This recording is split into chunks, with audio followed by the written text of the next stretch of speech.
بسم اللہ الرحمن الرحیم۔ مومنین کرام، آج حافظ تصدق حسین صاحب کے حوالے سے ایک اہم بات آپ کی خدمت میں لے کر حاضر ہوا ہوں۔ ان کا ایک اشرہ چھپا ہے، اس کا نام ہے اللہ کیا ہے 14 کیا ہے۔ اس کے صفحہ نمبر 28 پر جملہ لکھا ہوا ہے، خدا کی قسم 14 مخلوق نہیں ہے۔ اب میں سوال کرتا ہوں مومنین کرام سے، وہ 14 معصوم کون ہیں؟ تو ہر بچہ مومنین کا یہ کہہ دے گا کہ حضور صلی اللہ علیہ وآلہ وسلم اور جناب سیدہ فاطمہ الزہرا سلام اللہ علیہا اور 12 امام، یہ 14 معصوم ہیں۔ پھر اس کے بعد ایک اور اشرہ ان کا چھپا، وہ ہے معرفت محمد و آل محمد علیہ السلام۔ اس کے صفحہ نمبر 106 پر 2 جملے تحریر ہیں، وہ ذرا سنیے۔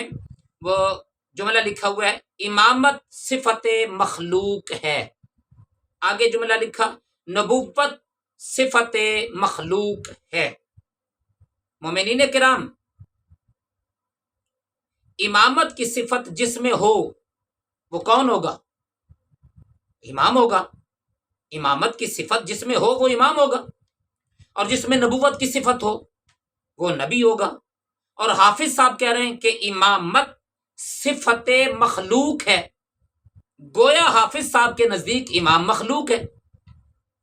پھر کہا نبوت صفت مخلوق ہے، تو یہاں بھی حافظ صاحب کے نزدیک ہر نبی مخلوق ہے۔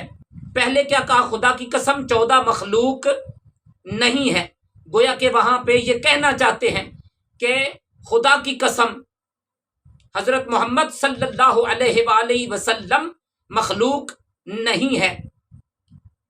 خدا کی قسم حضور صلی اللہ علیہ وآلہ وسلم کے 12 نائب مخلوق نہیں ہیں۔ یہ 14 میں حضور بھی ہیں نا، تو جب کہا کہ خدا کی قسم 14 مخلوق نہیں ہے، تو گویا کہ کہہ رہا ہے خدا کی قسم حضور مخلوق نہیں ہے، خدا کی قسم 12 امام مخلوق نہیں ہے۔ تو اب آئیے اب ان 2 جملوں کا نتیجہ نکالیں کہ وہ کہنا کیا چاہتے ہیں، کیا عقیدہ دینا چاہتے ہیں۔ تو جب حافظ صاحب کے نزدیک حضور مخلوق نہیں اور نبی مخلوق ہوتا ہے، تو گویا کہنا یہ چاہتے ہیں کہ حضور نبی نہیں، کیونکہ نبی ہیں تو پھر مخلوق ہے، حضور مخلوق نہیں خدا کی قسم۔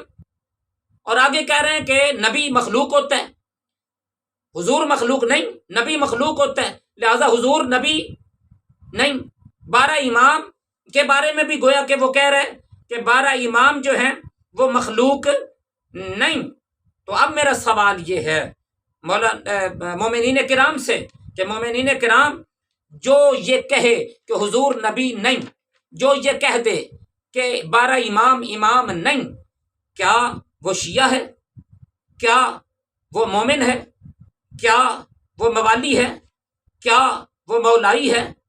کیا وہ حبدار ہے؟ کیا وہ پنجتنی ہے؟ کیا اس کا فقہ جعفریہ کے ساتھ کوئی تعلق ہے؟ کیا اسے اشرا پڑھوانا چاہیے؟ کیا اسے مجلس پڑھوانی چاہیے؟ کیا امام کے نام پر حاصل کیے گئے اور اکٹھے کیے گئے پیسے اس کو دینے جائز ہیں؟